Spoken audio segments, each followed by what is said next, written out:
Hello everyone, my name is Notepad Anon, and I write games for fun. So what are we doing today? Well, today is a interesting endeavor because I am going to attempt to finish Dying of Dryads tonight, hence why we are in a Notepad must die scenario.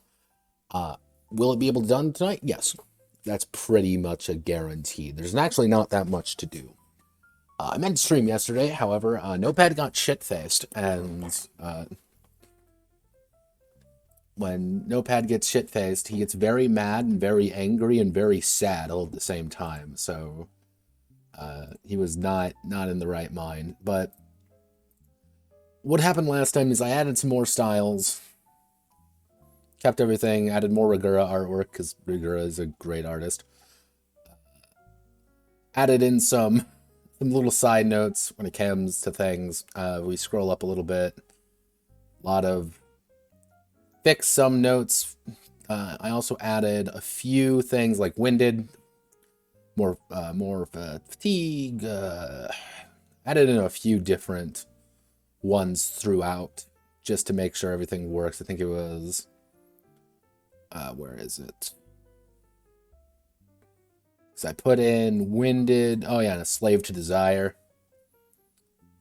And up here I put in will to live. T cost maneuvers by 1, as well as God, where is it? Come on, I believe in you. I also fixed up Hale and Hardy and added Deaded Feeling, as well as Bedside Animal, which changes some of the calculations for fatigue bonuses. Hello, phone. Yes, Booba indeed. That's why I went pretty fast on there. Yeah, a lot of this is Rigura artwork in some way or another. Because I really liked Rigura's artwork, hence Moth. But all maneuvers have been added. Today, all we need to do is if we scroll all the way back up. I said if we scroll all the way back up, we need to do pretty much threats of the garden and finally becoming lost in the garden. What happens when you die? Because it's a kind of a solo experience. So that's how we are doing things. So we scroll all the way down.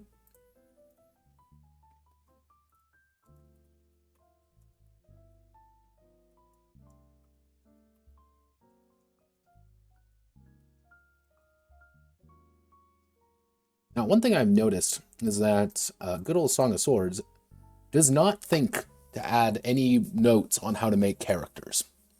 On how to make enemies, I mean. Which, the art of enemy creation is something that I despise doing. I hate making enemies. Because it's a lot of work for something that may or may not be in there. So usually what I do is I take the easy way out. I say, all right, if you want to make an enemy, this is how you make an enemy. This is how they kind of need to make things work. Bada bing, bada boom, done. Or it's like, oh, they're just like built like characters. That's it. Song of Swords doesn't have any of that. And I actually looked around quite a bit, actually. I'm like, okay, somewhere in this must be a note, a piece of information to get those characters made. The answer is there is not. None of that. That is not a thing. And I actually asked a dare I say, veteran Song of Swords individual, and he's just like, yeah, no, just add a heal pool and be done with it. I'm like, oh, that's kind of a cop-out answer. But here we go.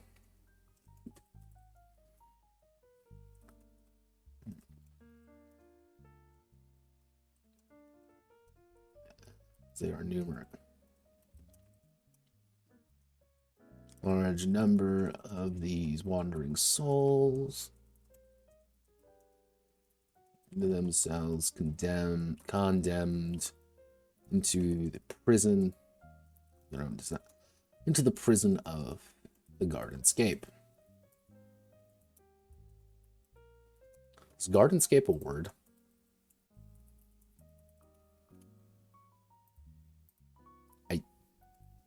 It is, but isn't. It's a puzzle game. And a lawnmower supplier. Alright.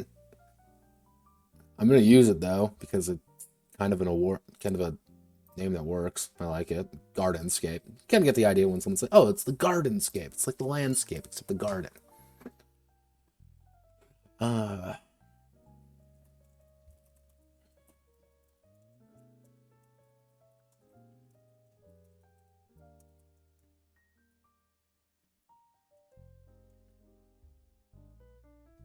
into the pits of this place. They will be confronting. They'll be confronting the residents who would hinder their progress, and hunger for their succulent, mortal soul. Succulent.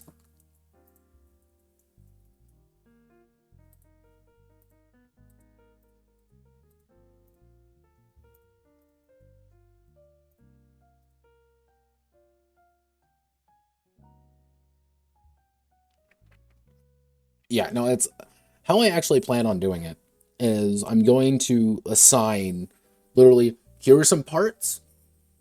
You define what their horny is, what their little attribute of horny is, kind of depending on what rank of monster they are. Here's what their lust pool is going to look like, possibly. Go for it from there. That's it. Nice, easy, simple. You want to know what their stamina is? It's based off their horny. Or it's like their horny plus soul. That is it. Can I add more to this? Maybe. I don't know, because there's no indication anywhere of how to make characters outside just throw it at them and hope for the best. It's like, oh, that's not the answer. Oh no. Oh no. So vagrant soul. Vagrants are the wandering beings that make up majority of the residents of the garden. These animals cannot think outside of their own purview and exist almost in a singular routine.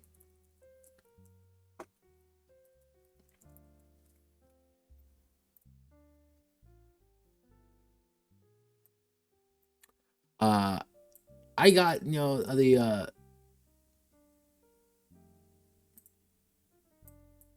I got chosen, actually. I got chosen by the lead developer. He's a cool guy. If you want to know kind of more what's going on with that, yell at me later. But it's been fun. I enjoy it.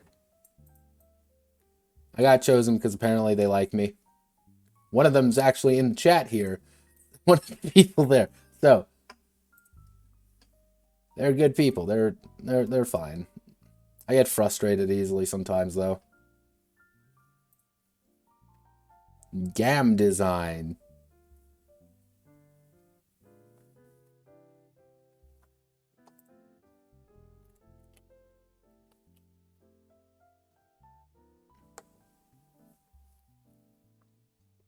Then I think they also wanted a person to play a minion. That's entirely possible.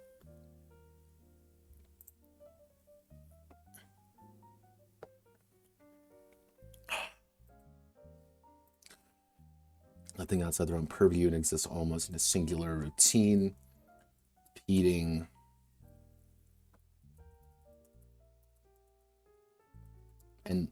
their endless cycle in an attempt by purpose and reason. Vagrant souls cannot be interacted in any way to disrupt this routine. However, more noble souls often hunt and attempt to kill these beasts. The beasts for their own lesser souls to use as a currency of sorts. As the noble souls enjoy consuming them, consuming them, only to get a slight hint of what they've lost. These souls often take the form of something related to the vagrant itself. Wolf-like vagrants. Wolf-like vagrants have their teeth.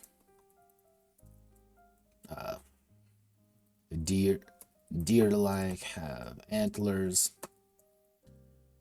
and so on.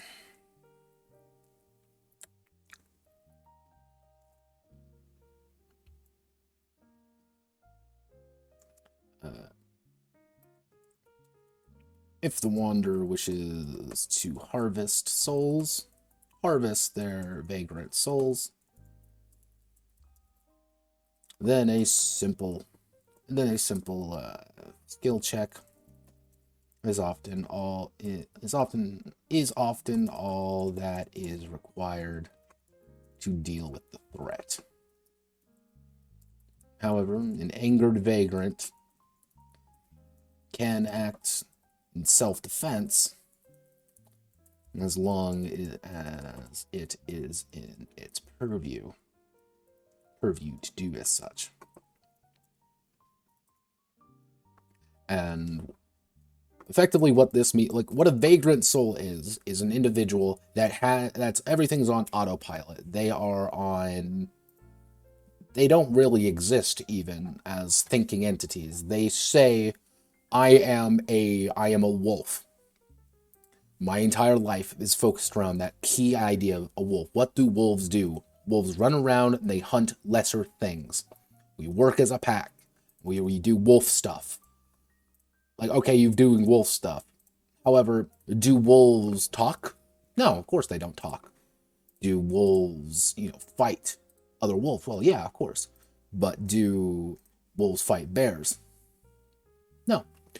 They do everything on automatic routine. However, something like another vagrant soul idea that could work is like, oh, there's a talking door. This door will talk to you. It says it's preordained lines, and all it will do is open if you say the right thing to it. Will that door attack you? No, it doesn't understand that concept. It doesn't understand defending itself because it's a door. But it has like this very basic pre-canned lines for them. This is kind of the fill out the world more than anything, which brings me to peasant souls. Actually, goblins.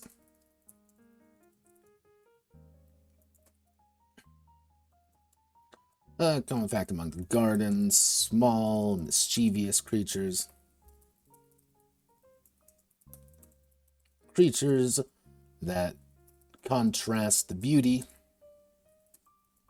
of this place with their small, hideous forms. Goblins, by their nature, possess no soul. They do possess a delirious greed, becoming the lifeblood of commerce in the garden. Anything lost will be found by a wandering goblin.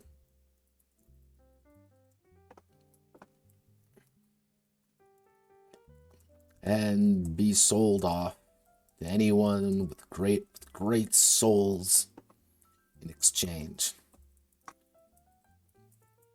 Of course,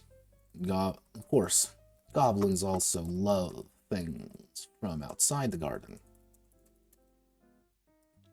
trading away their most, quote, valuable things for it.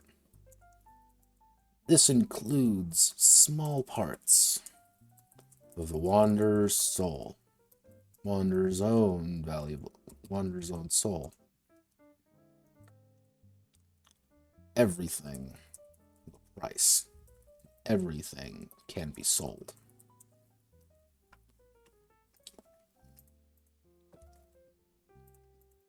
I actually thought of goblins when I was walking downtown.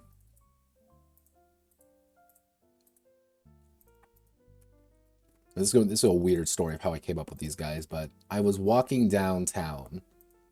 Like, I'm gonna get a coffee, yada yada yada, and I saw this homeless guy. This homeless guy was selling things, like he was like selling like roses and stuff he finds and trash cans and stuff. But I thought it was really interesting because this guy looked terrible, but he had that natural gall to come up like, hey, here's my here's this rose, and people were buying them off of him. And I'm like, you know what, that's kind of interesting in its own way. Someone is willing to give up money to someone who you wouldn't normally even look at. And that's kind of how I want goblins to feel like. They're inhuman, they're weird, they're odd. They're like, oh, what are you? Like, what? You're a weird little thing, but oh, I lost my sword, and you are willing to buy, sell, you're willing to buy, let me buy my sword back? Well, what do you want? Oh, you want a little part of my soul for it? Oh, yeah, that's fine. Who cares? I got 8 soul. Like, oh, what do you mean you want 2 soul for it? Oh, okay, so to get my sword back, you want my cloak. Oh, well, you want all, you want my awesome little shield I brought in here for that awesome reflecting shield that's a garden artifact. Oh, cool, that's awesome. Here, let's trade. So they're not fun, but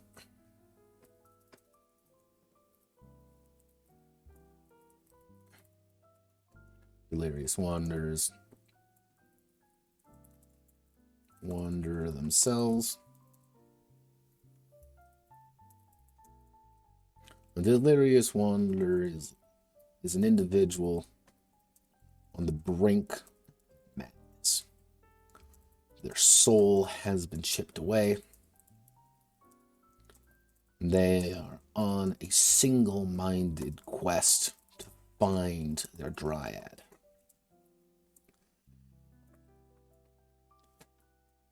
They are almost identical to the average wanderer created by a player. However, their time in the garden has broken them, becoming a shell of what they were. Encounters with them are sparse but welcome. Another human face, another facing the same trials as you are. Relationships can be formed, and perhaps one can assist the other, bringing them. One can assist the other in finding the Dryad. However, these delirious wanderers cannot be brought out. They must find their own way. They must find their own way out, or succumb to the garden's tendrils. Now we actually get to stat out. Drumroll, please. All right. Delirious Wanderers. Delirious Wanderers, if encountered, have a range of the following attributes. Attributes and abilities.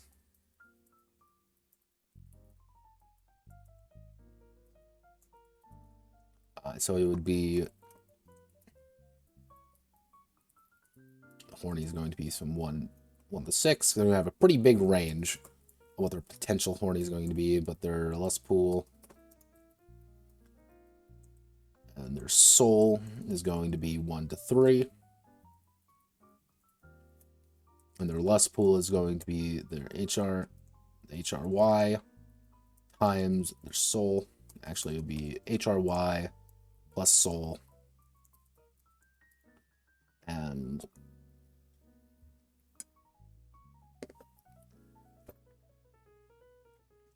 actually, we can probably do it even. It's something like either HRY times 3 is their basic lust pool. And assets. We're just following abilities and attributes. That's really all you can really work with. Style. 2 to 3. Actually, 1 to 3, 1 to 6, 2 to 3.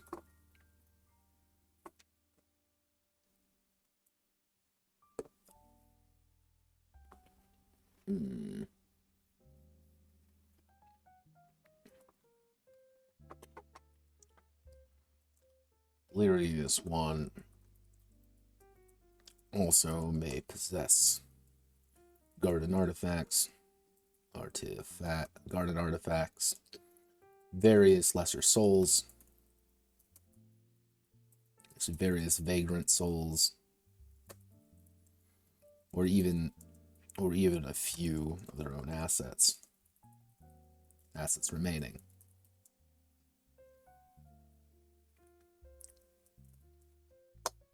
So the idea behind a delirious wanderer is like, this is like someone who's roughly on your same par.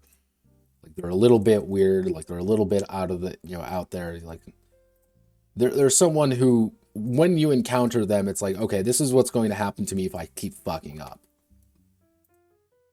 Like, I am going to succumb to this madness. I'm not going to make it. What I should say is, actually, I already assigned lust pool.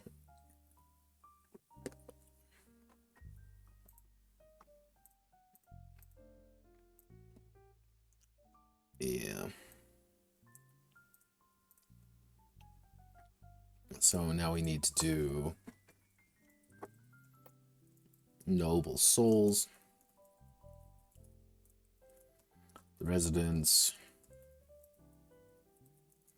reside among as de facto royalty. Royalty are the noble souls. These individuals are what makes up the inhuman facade of the garden, prompting relationships, problems that arise. Noble souls are referred to as such, partially to stroke their own ego, and partially to denote their powerful broken soul they still possess.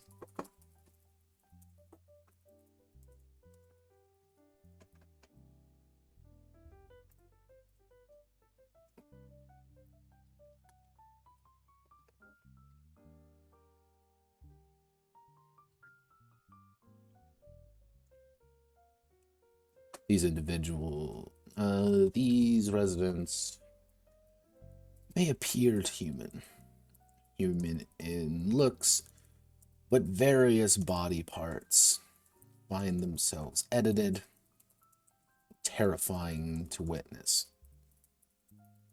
Horns, tails, various other extruding body parts find themselves hazardly placed on the too perfect body they desire.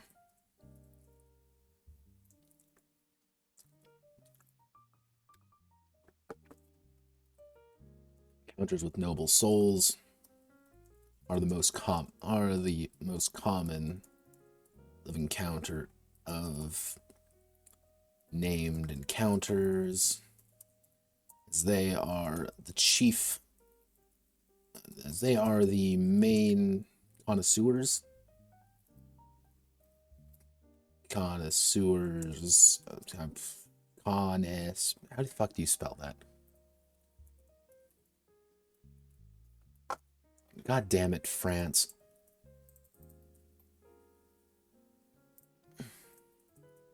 They're the main connoisseurs of both the wanderer's affections as well as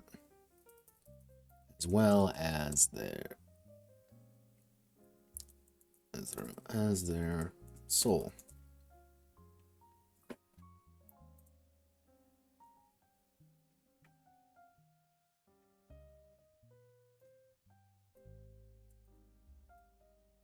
Okay.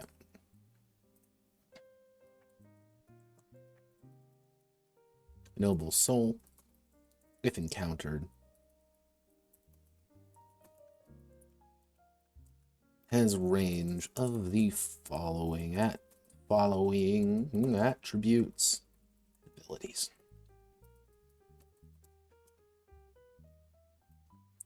And that, then we're going to put horny 3 to 9. Soul, they're going to have 1 to 2. Actually, they're going to have 1 to 5. Their lust pool is going to be their HRY plus soul. Yeah, it's going to be the HRI times 3.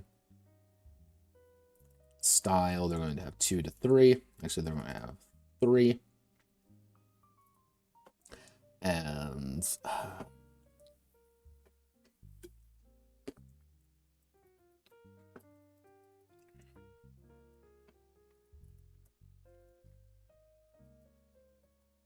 one to 5.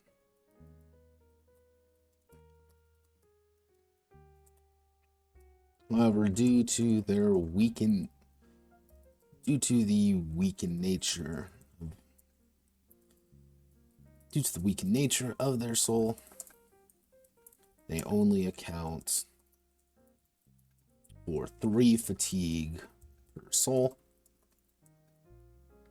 forcing them to consume additional souls to rejuvenate their strength.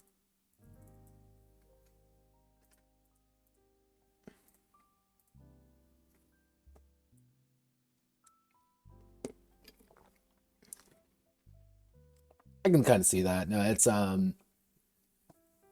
there's aspects of that you could say with some of the kind of the mythological nature of it. Noble souls possess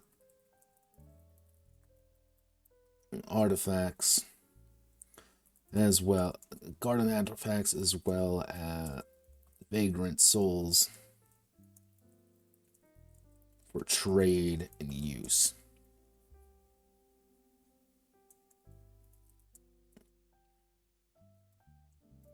Should they be defeated,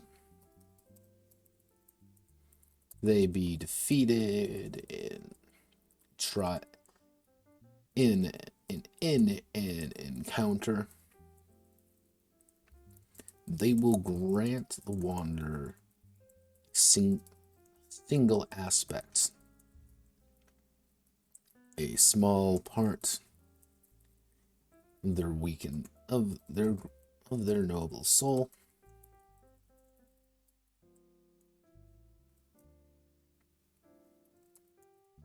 as both repayment and mercy toward the garden, and a plea for mercy against the garden who hungers for them more.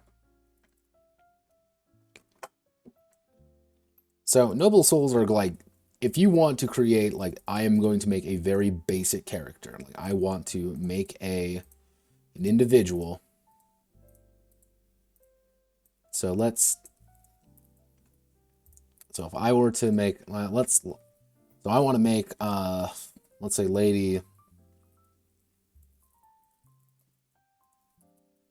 let's make the Lady of Hearts. And she is going to be she is a noble soul. She's going to have horny 4. Her soul is only going to be 2 because she's not very soulful. So her lust pool is going to be 12. That seems actually pretty low. So no. Actually, what's the lust pool calculation for wanderers?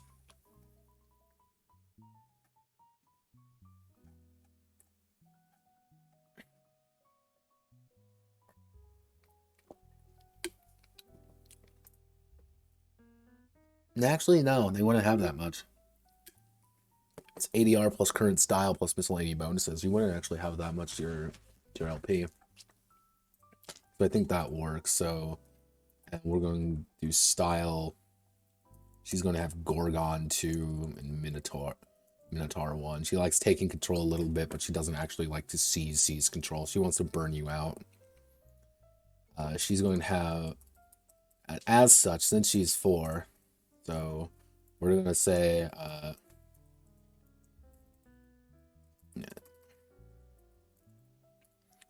ears, chest, and lips are sensitive.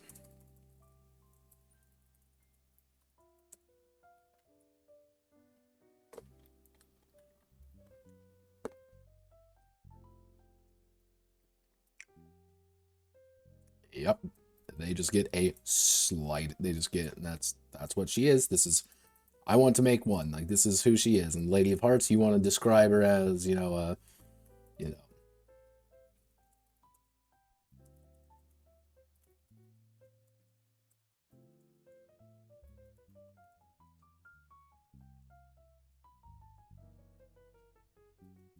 flowing dress of amber leaves woven together with spider silk.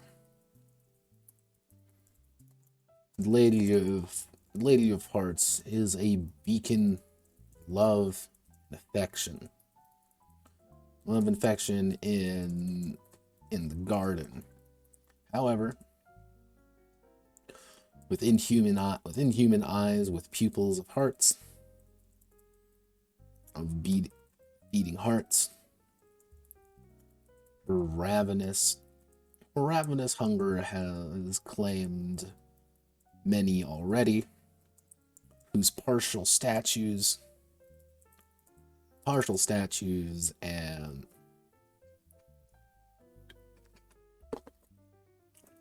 vagrant souls gather around her. Gather around her for her own ends.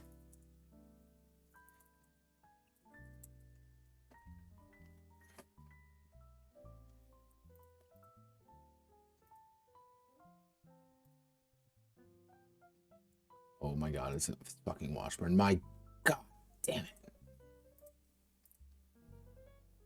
There we go. So again, here's our sample villain. Again, Lady of Hearts. She's a noble soul. She's got 4 places that are sensitive. She only has 2 souls. She's not actually that, human anymore. She's got a pretty big lust pool. And she's also got, and so that means technically she only has 6 fatigue. However, she's a pretty big lust pool, and her entire thing is not being in control. So she's able to kind of kill you without even really trying. It's easy to break her. However, getting to that point's the hard part.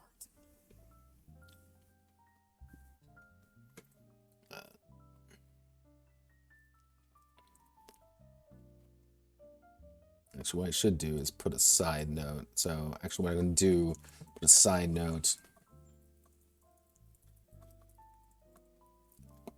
Actually, I'm going to do that after the next one. So,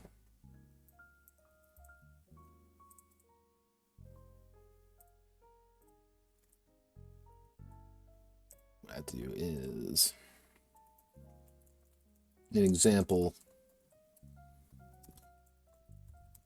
of the Lady of Hearts.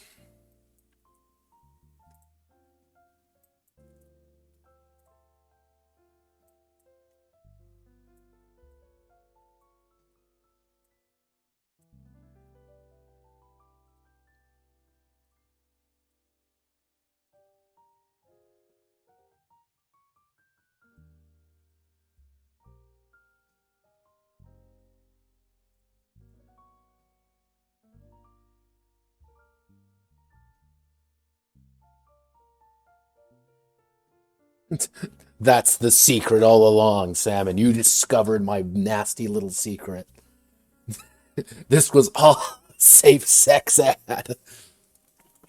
Not even necessarily sex bad, just sex do things that maybe you don't want because you want to have sex with the right people, which what I'm going to have to do is put something like right here. So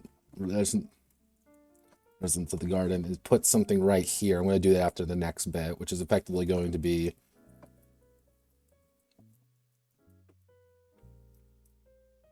we can call it something. Oh,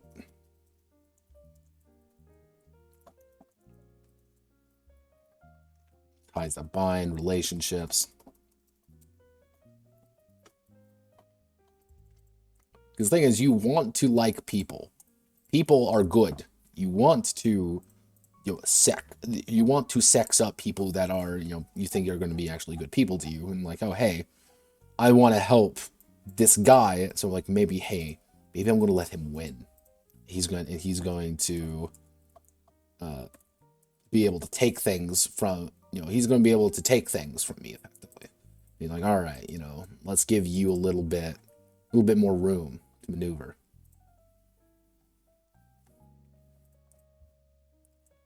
Actually,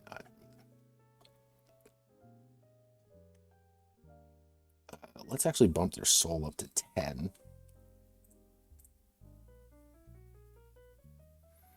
Garden aids. It's called soul aids. Thank you very much.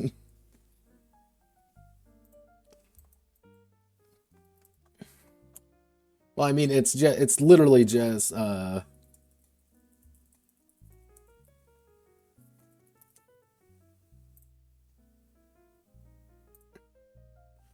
it's quite literally just this.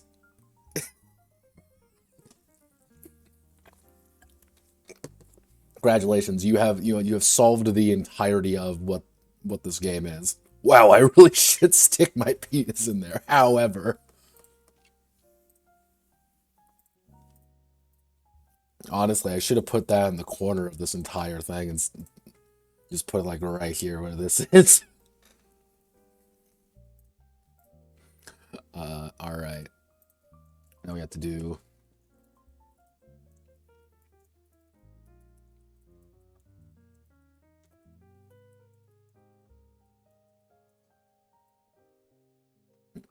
inhuman, monstrous, and terrifying to behold. Broken souls. The old residents. Garden. The oldest residents of the garden. Who inhumanity only increases their desire to be a part of the one, their desire to suckle the soul of the wanderer, the chaos they bring. Broken souls are often massive, often larger than life, and exemplify what they are to the highest degree possible.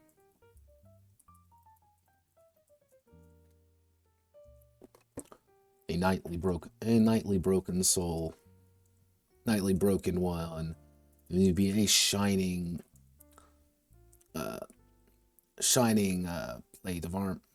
plate armor. She may be shining plate armor with a golden sword, but inside is a hollow tapestry. It is a hollow combination of vines, dead leaves. Other broken souls, other broken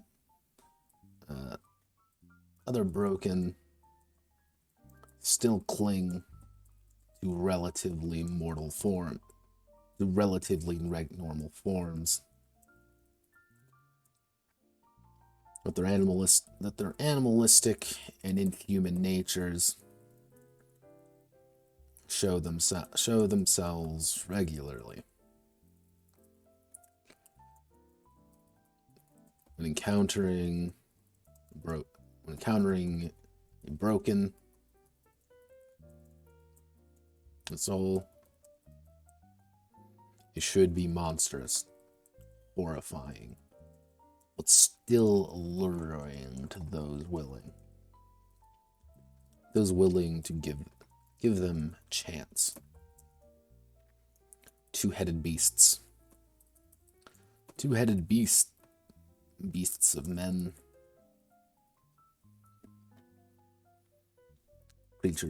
creatures with translucent fairy wings and eyes which gaze in every direction.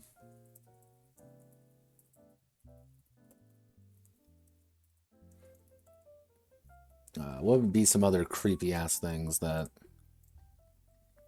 aren't quite human? I know. To the Merchants Guild.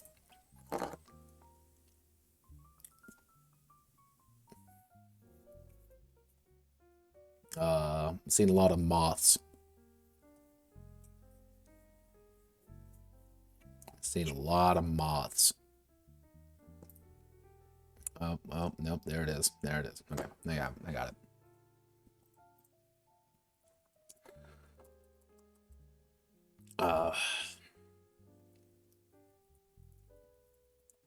Snake-like. God, what would you call something snake-like?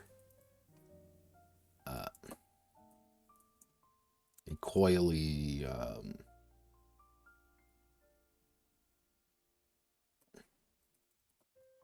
leathery coil tail. What would you call that? Slithering. There we go. Or a slithering tail of a half man, half snake being that both wishes to consume the body of the wanderer as much as they wish to devour their soul.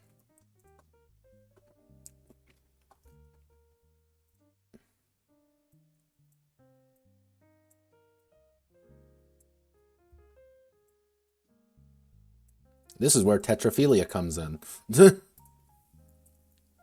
It's for this. It's for these guys. A broken soul.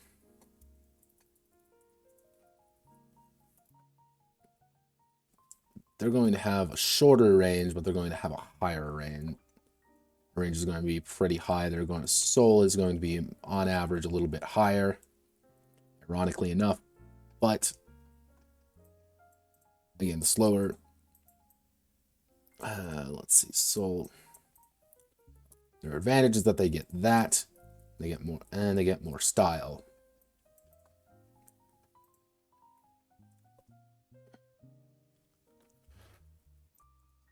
Broken souls possess garden artifacts. Actually, this garden artifacts and anything else that they may value. However, once defeated, they're already broken mind and form, will not surrender the valuable essence of their soul, simply accepting the consequences the garden inflicts upon them.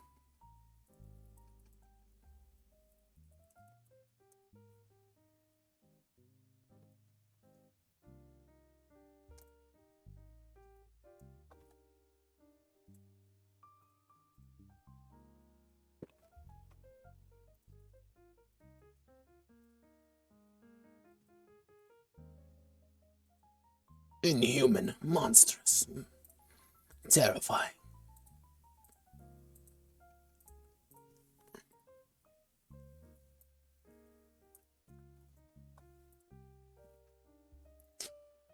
And which brings me to my side note on adding things. Wow, Notepad.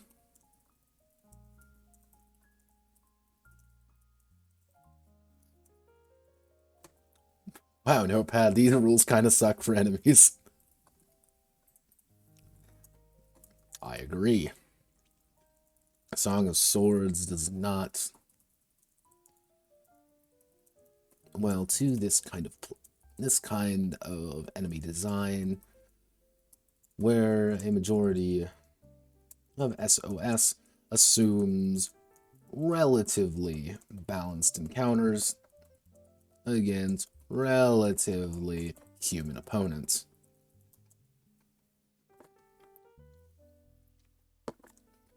It does not account for the 7 foot tall multi-armed chimera Dami Mommy who wants to eat you, literally and metaphorically. So add things. Give each noble and broken soul unique aspects about them. Without them, to give them personality and life. For example, Our Lady of Hearts. Our Lady of Hearts may possess the aphrodisiac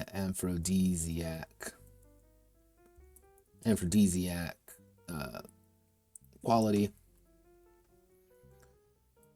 reducing the wanderer's stamina each round they are engaged with her. Similarly, a broken soul may possess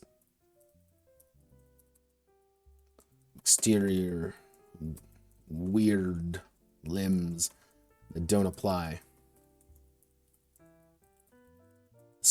A Lamia has no legs, but their tail is an entirely different story. Get weird, get funky, get inhuman. Play it up. Have fun. Okay, there we go. Have gun. The ultimate rule to this game. Have gun. Okay, so we want to add table. This is a complete cop-out, by the way. Like, let me re-emphasize that this is a complete goddamn cop-out of a thing to add, but I feel that it's necessary because I'm not... I'll go over this once when we're in cooldown. But...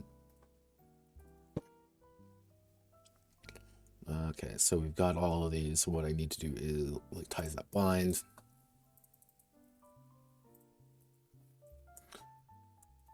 Every character has a relationship with them. The journey has a relationship with them, be it positive or negative. Encounters with various members of the garden should always be something of import.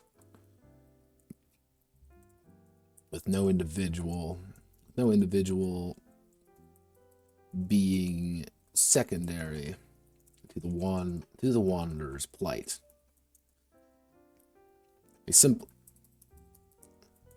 A vagrant, let me see.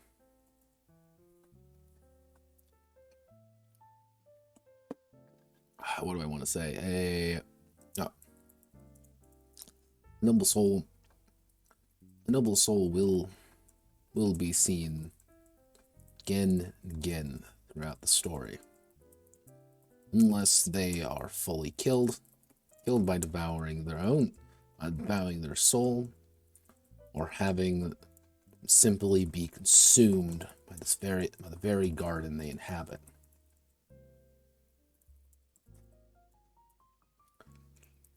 Every time an encounter takes place, the relationship with the characters has a chance of improving or degrading. Each relationship is guided on a scale of 1 to 5. Actually, it would be -2 to 2. Actually, it'd be let's do -3 to 3. With negatives, scale -3 to 3. At 3,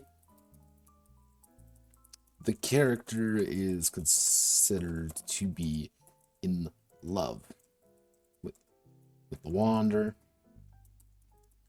and wishes to do anything for them to return that affection. -3, character is considered to hate the Wanderer and wishes to destroy them,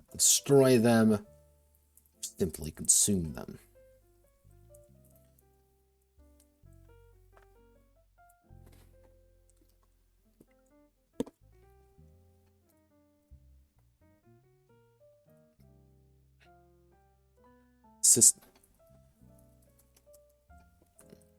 Every time characters meet,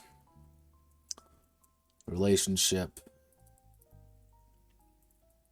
should always be affected.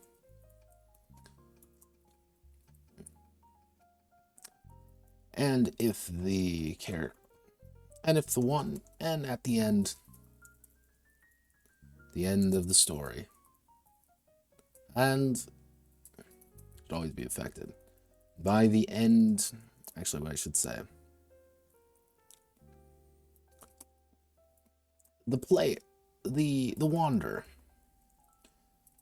being a chaotic entity in this stagnant world, always has the option to increase or decrease a relationship by 1 on every encounter, regardless of outcome, regardless of their opinion. This does mean that the Wanderer can love another character while that character hates them, as well as vice versa. At the end of the journey, being guided out by the Dryad, the Wanderer can take any character of their affection, any character with a -3 or 3 relationship with them out of the garden, restoring their own soul for themselves. I'm going to take any character with a -3 with them, and they also possess a -3 or 3 relationship with out of the garden.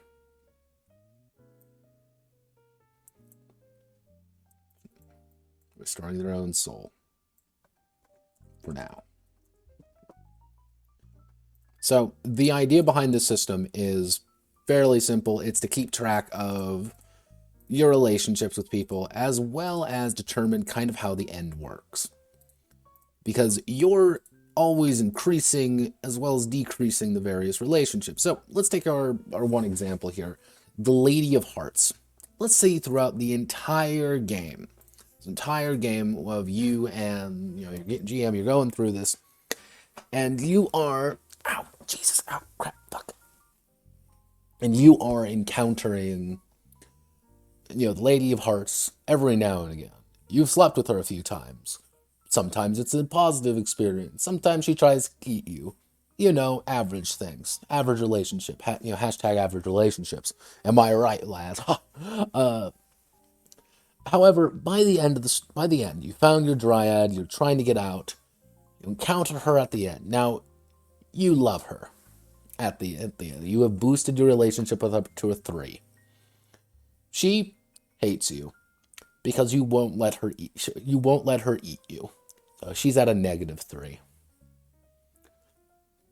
You can bring her out because your relationship is so complex at that point that it's like, yeah, you leave and there's something, and GM would obviously have to narrate what occurs at the end. Like, hey, you know, you brought the Lady of Hearts out, and effectively she attempts to kill you again, but you're okay with that, with dying outside the garden because now she's alone. She doesn't have anyone else, and that's kind of the ultimate tragedy of the situation. Of, you know, I went through all of this, I brought you out, and what you did with your last moment is you killed me. You know, you have the arc, and that's the ending. But it's like, don't worry, I got killed by the person I love. I'm okay with this.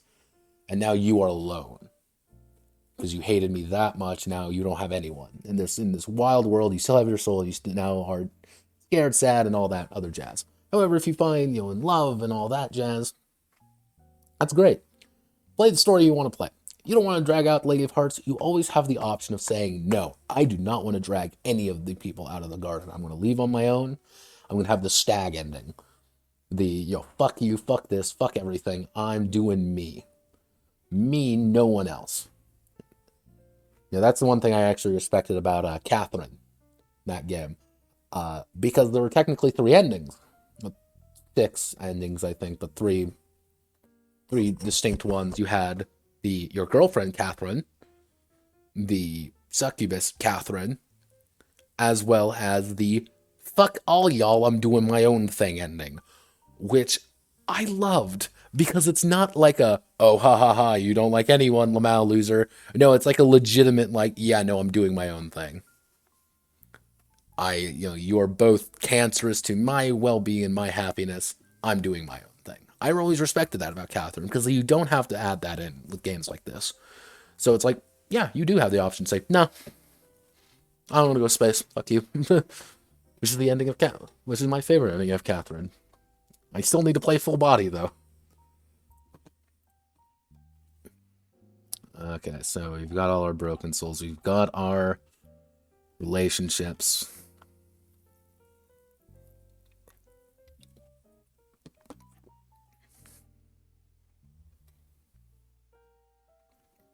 Slap a big picture right there. Slap a picture right there. Slap a picture right there.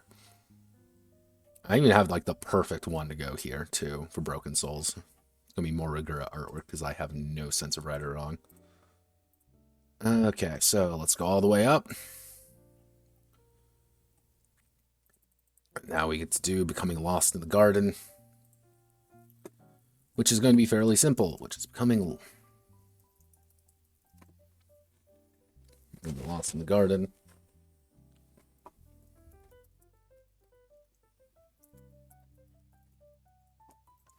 Advancing as the journey of the wanderer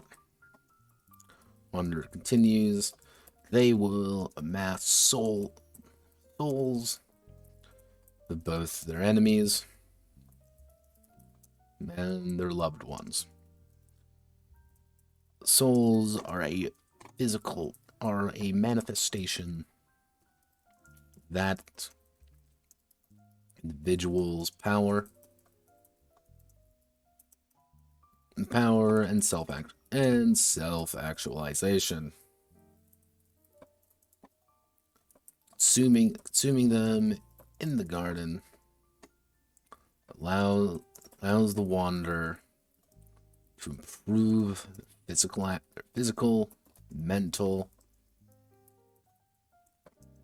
and social attribute, and social skills and attributes, becoming gradually more in tune to the world around them.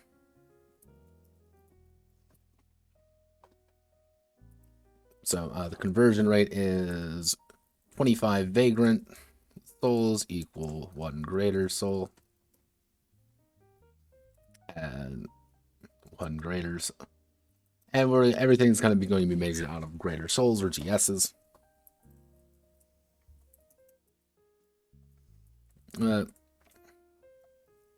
Greater soul, which are also broken souls and noble souls.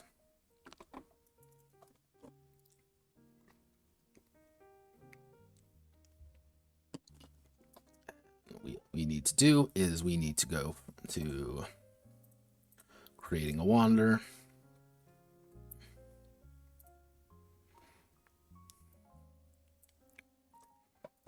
Increasing soul. Actually, increase max soul, which is going to be 5 greater souls.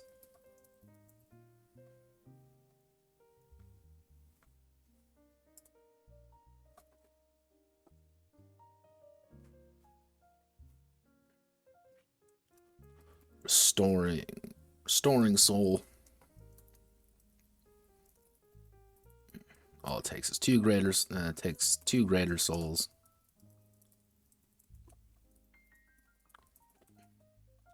Increase attribute by +1. Increase attribute.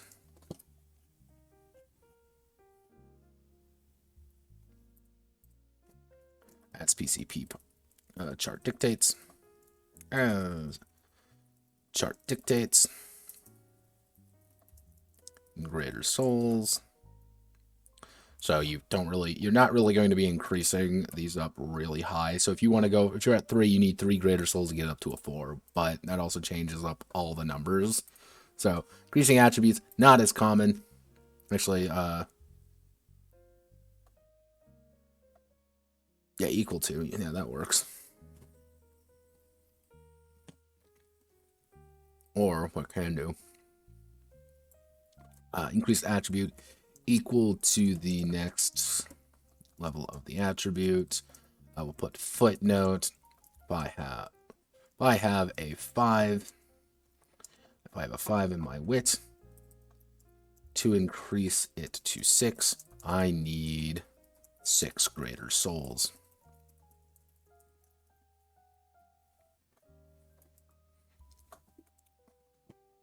Okay, so we've got skills. It's going to be a flat 3 greater skull. Actually, let me do 2 greater souls for level of skill. Assets, no, you're not going to get any assets for your greater souls, don't worry. Styles, it's going, actually what I should say is new or improved style. It's going to be 3 greater souls. New proficiency. D4 style, which is going to be 2 greater souls.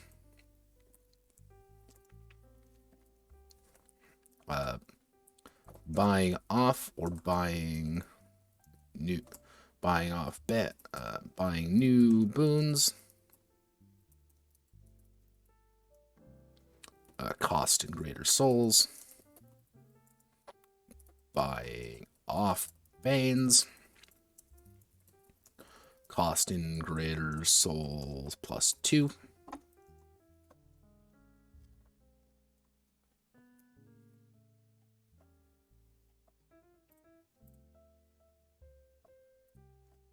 I think that's pretty much it. Yep. So let's go all the way to the end.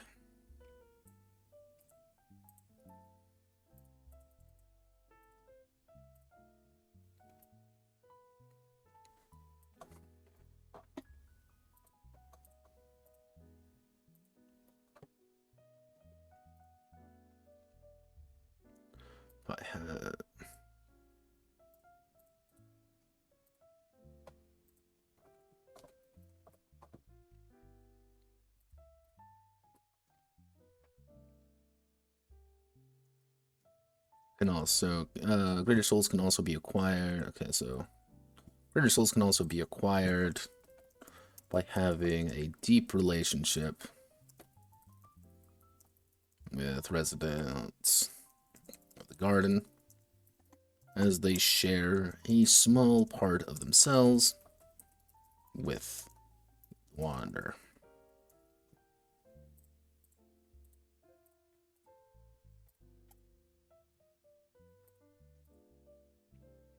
And yes, this does mean money.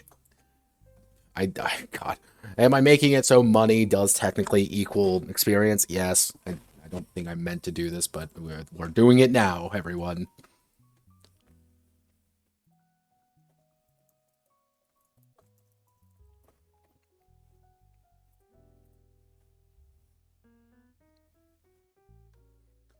Let's see what we need to do now. Okay, oh yeah, endings.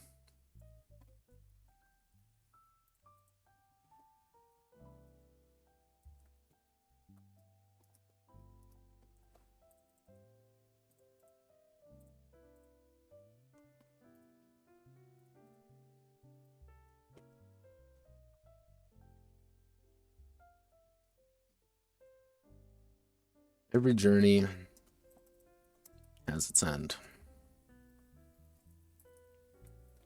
There are multiple endings for the Wanderer. There are multiple endings for the Wanderer in their travels. From escaping the garden with a loved one in tow, leaving alone but improved, or succumbing to a disastrous fate.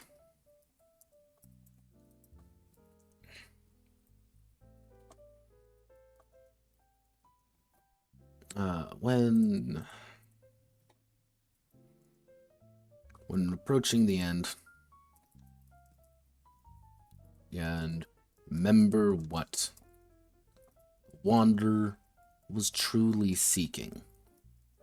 Their Dryad is not simply a creature to find, but a piece of themselves that they felt was missing. Missing that they will find. Have the Dryad be both out of sight, out of reach, but always close, always toying and falling for the, always toying with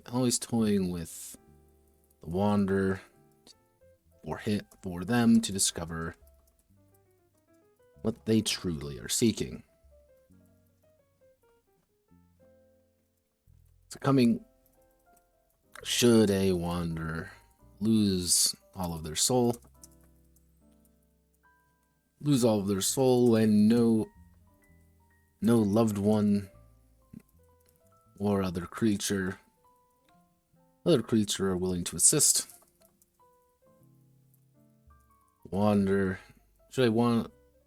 Should a Wanderer or any other, or noble, should they Wander or any other resident garden lose all of their soul, and no loved one or other creature are willing to assist, they will succumb to the garden.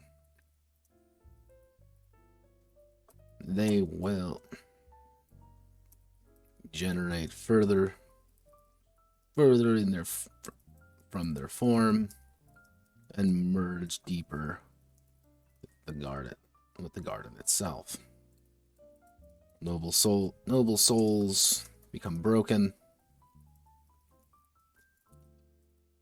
The broken become vagrant, become dozens of vagrants. Wandering vagrants. And the wander. Any wonder. He falls to the predatory nature of the garden.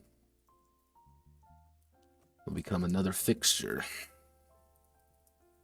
Another fixture of it for their for the next wandered find. Nobles.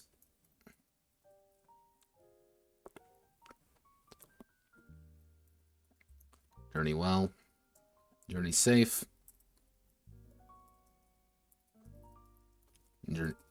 Journey far. Only the Dryad can lead you away. Lead one away. Beautiful stagnant garden. There we go.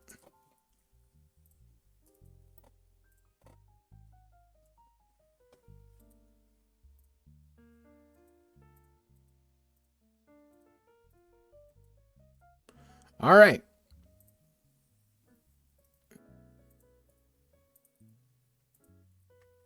Done.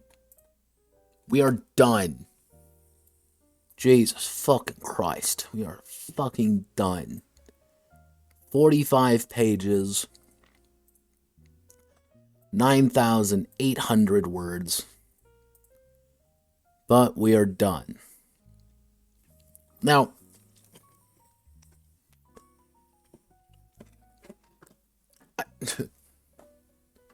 yeah, you should be going to bed, mate. Or you should be in bed. It's almost midnight for me. But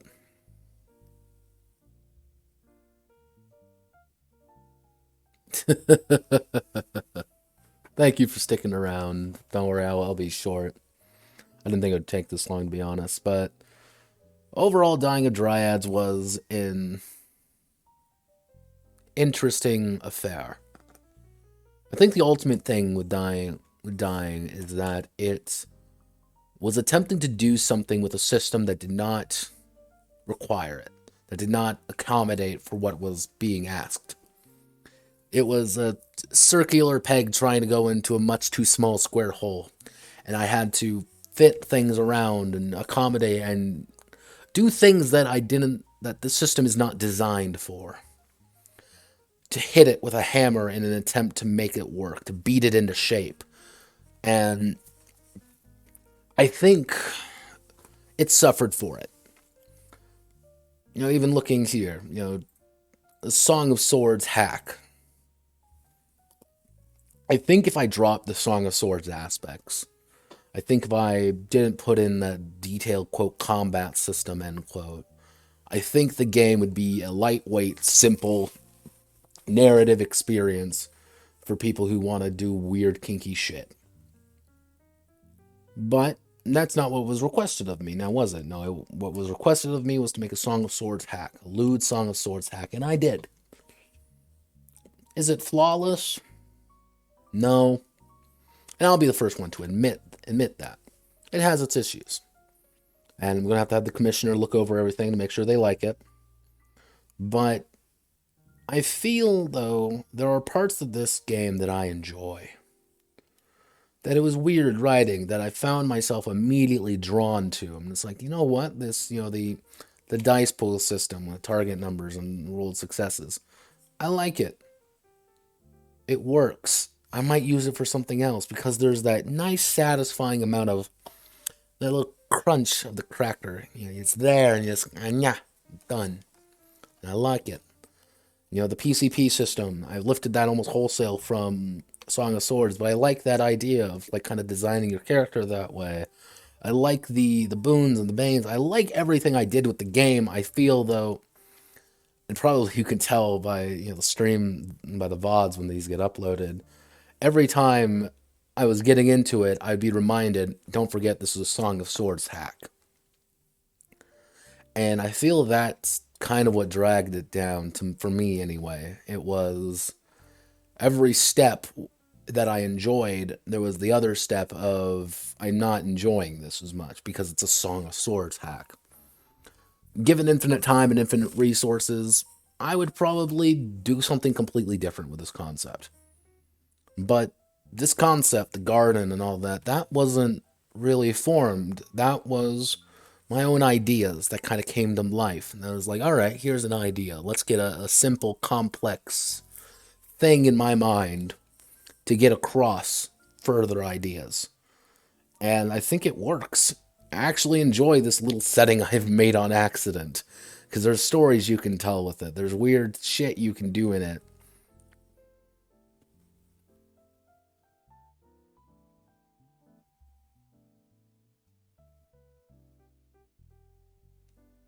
The Tyredo, yeah. And honestly, it always kind of boiled down to like, all right, everyone, here's some cool aspects about the garden. You know, like they want to eat your soul, and they like, and that was all literary stuff. It was references. It's things of being like, okay, they want to consume your soul, they want to drag you there, they want to keep you there. And arguably, you could probably reposition this entire thing about it's a game about addiction.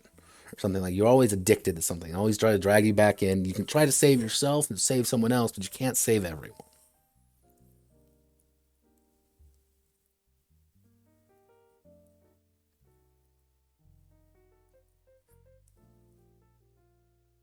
Zetaireta is that's one of those games like I've always wanted translated because it's a Japanese game, and I love Japanese tabletop design. I think it's fascinating because it's insanity. It's completely fucking insane, and Zetaireta is like taking that to its own special like level of weird that honestly if it was fully translated I'd be referencing that a hell of a lot more than Song of Swords because that's exactly what I've been wanting to do. That's what this game is. Yeah, it's the thing with Japanese RPG design, and one day when I might do a curious case of Japanese RPGs one day. The thing that I find interesting about them is like, all right, here we have a unique situation of we don't have a lot of time, but we have a lot of free time, but not a lot of time to actually play. So it's okay, so we have people be able to make their characters really front loaded. We play a session and that's it. That's our campaign. You don't get these like multi session long campaigns. In Japan, that's not a thing. So it's like, okay, you have to get all of your cool parts of your character done immediately. Like right on your character sheet, everything is done. And then it's like, okay, let's play a single session. Here's the story I want to tell. Boom, boom, boom, boom, done.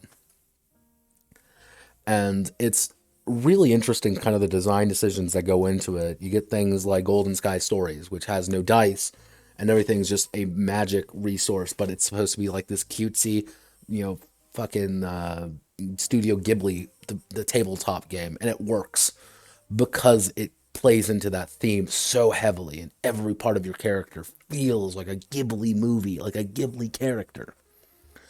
Or you get things like Zedai Raido. Every part of Zedai Raido plays into that aspect of you being a crazy demon person and some helpless like slave, person. It plays into that. Every part of it. 100%. And if you look at the character sheet, like I think there was a translated character sheet there for a while. I don't know what happened to it, but every part of the character is done. You have your entire character and everything about them on that sheet. Necronica, same thing. Everything about your characters on that sheet. Double Cross, same thing. Like all of these games have that very unique aspect to them, and I love that. I find that fascinating. And you also get a lot of things like story games being really popular in Japan because, like, Call of Cthulhu is the best-selling game in Japan by far. D&D has its presence, but not nearly as much as Call of Cthulhu. And it's like, oh, well, it makes sense why Call of Cthulhu is popular.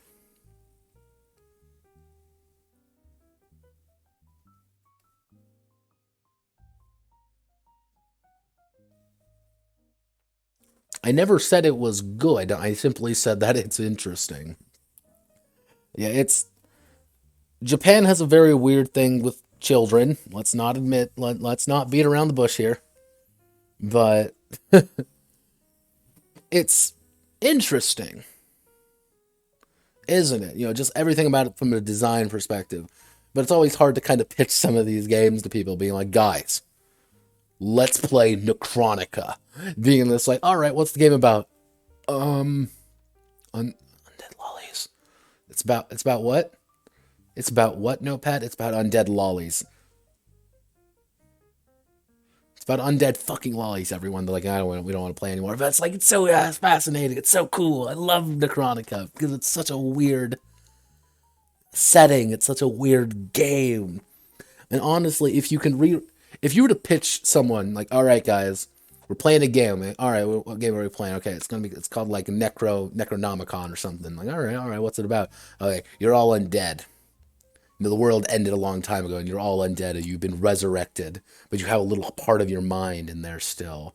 So it's like, okay, you gotta fight the necromancers and all these crazy machines in this horrifying undead reality. And it's like, oh, body parts fly off, and you don't have a health bar. It's all your body. Yeah, it's like, honestly, if you pitch the game, my sans the lolly part, you end up with a really fascinating game. And the thing is, like, that entire part isn't even necessary.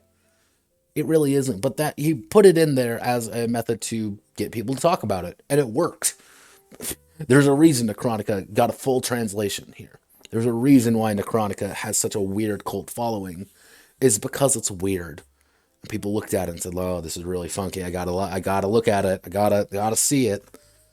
And you can get some interesting stories with Japanese game design, and that's why I like Japanese game design so much. It's like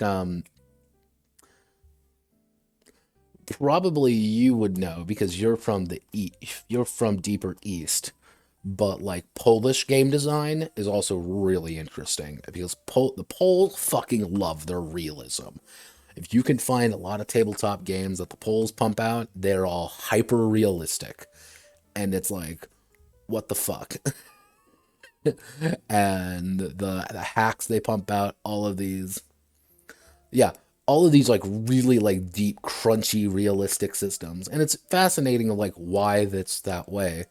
It's like, oh well, here's like I remember hearing a story like, oh well, my Polish guys, we edited, yeah, like, oh well, they changed Legend of the Five Rings to playing in samurai, in Sengoku era Japan. There was no magic, none of anything, just Sengoku era Japan, because that's what my GM wanted to play. I'm just like, that's really fascinating, and it just has that. It gives a unique vibe to it. That's one of the main things I'd love to do one day. I would love to get people to find weird local games in their scene just to compare and contrast various different methods to things. Because I actually know a few people from Brazil, good old Brazil, and Brazil pumps out a bunch of little weird games, and it's a lot of like these really high powered anime stuff too, and it's like you think, wait, Brazil high powered anime stuff? Like that's kind of weird, but it's like, no, it makes complete fucking sense. It's South America. Like, of course there's going to be some high powered anime bullshit. They got like things like Dragon Ball right away. They love their shit like that. They have all this like really rich, weird shit to draw on. It's like awesome. I'm surprised we don't see a lot more like Mexican game design with like just being Dragon Ball, like variations of Dragon Ball ripoffs. I'm surprised. Or like all these like really popular big powered mangas, pumping out of them just because it's like, fuck it, why not? Like this is what we know, this is what we like. Uh let's see what Germany always pumps out some weird games. Germany likes their high fantasy, I know. They love their high fantasy. The Dark Eye is their big game there. Italy loves tarot cards. There's like one big studio in Italy, and they love putting tarot cards on fucking everything. Like, I'd be curious to see game design from different cultures and how they would look at it. Uh, honestly, Chinese game design could be fascinating.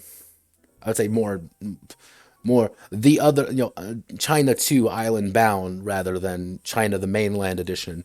I don't know if I can actually say Taiwan and fucking on Twitch these days, but like, yeah, Taiwanese game design. I'd be interested to see what it is because you have such a huge history We also have such like a rigid hatred of a certain era, has such a certain different point of view. Because in like a lot of Taiwanese games, like video games anyway, you get a lot of horror games out of it. It's like that's fascinating to me. But like, what would be these various game designs from different parts of the world? I would love to see that. Even if it was just something like, all right, I know you're all from different parts of the world.